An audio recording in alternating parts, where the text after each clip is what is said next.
রাজধানী ঢাকায় বিভিন্ন রাস্তায় এইভাবে দেখা যায়,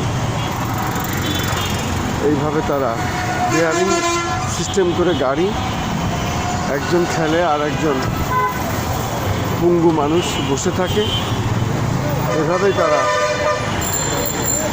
মানুষের কাছে সাহায্য সংগ্রহ করে এবং এটার উপরেই তাদের জীবন জীবিকা। আমি দেখতে পাচ্ছি রাজধানী ঢাকা সকাল থেকেই এই অবস্থা।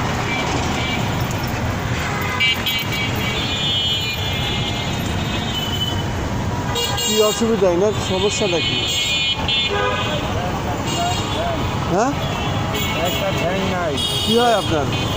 আমার খালা। ও তাই? কত বছর এই অবস্থায়? 4-5 বছর। কি জন্য হয়েছিল এটা? এটা হলো ডায়াবেটিস, আর হলো আপনার এক সাইডে এই যে লাগিয়ে গেছে। ও আচ্ছা আচ্ছা।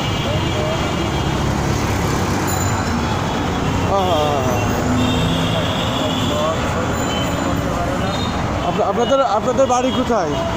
আমাদের বাড়ি হলো ভোলা ডিস্ট্রিক্ট। ভোলা ডিস্ট্রিক্ট। কিন্তু এইভাবে প্রত্যেকদিন না বাড়ালে কোনো আয় রোজগার ইনকাম নেই বলে এইভাবে চলে না, 2টা মাইয়া আছে, বিয়ে দিয়ে দিছে। এখন মনে করেন উনি খেদমত করি, আমি দায়িত্বে আছি আর চলে না এইভাবে, যার জন্য রাস্তায় রাস্তায় এইভাবে আপনারা কিছু এই ঠেলা গাড়ির মাধ্যমে কিছু সাহায্য যে যা দেয়, এভাবেই জীবন চলে। কি হলে। ওনার নাম কি? উনির নাম হলো হালিমা বেগম। হালিমা বেগম। ওনার বয়স কিরকম?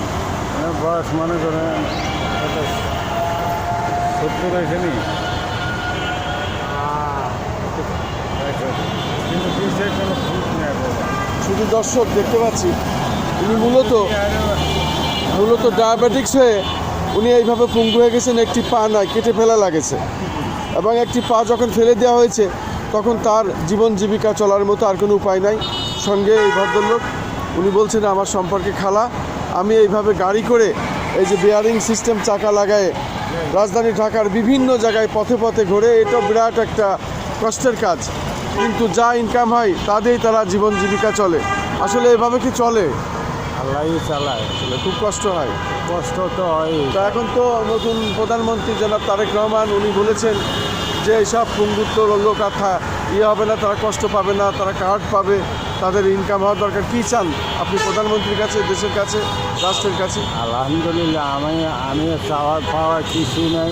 আমি যে দেশটা সুন্দর সুলভ মানুষ ভালো থাকুক, আমারও যে আল্লাহ একটু সুযোগ দেয় ভালো থাকানো লিগা এটাই চাই, আর কিছু চাওয়ার। কিন্তু দর্শক শুনলেন, এনারা চাওয়া পাওয়ার আসলে কিছু নাই। এরা চায় দেশের মানুষ ভালো থাক এবং আমরা কিছুটা মানে পেট ভরে খেতে পারি, যাতে কোনো সমস্যা না থাকে, এটাই তারা চায়। তাদের চাওয়া পাওয়ার তেমন কিছু নাই। তারা প্রধানমন্ত্রী জনাব তারেক রহমানের প্রতি তারা এই আহ্বান জানানো, দেশ যেন ভালো চলে, এই হলো তাদের দাবি। আমি খন্দকার মাসুদুজ্জামান, ধারাবাহিকভাবে এই ধরনের কাজগুলো আমি করে যাচ্ছি দীর্ঘদিন ধরে আমাদের চ্যানেলগুলির পক্ষ থেকে। আমি সেটাই দেখানোর চেষ্টা করলাম রাজধানী ঢাকা থেকে।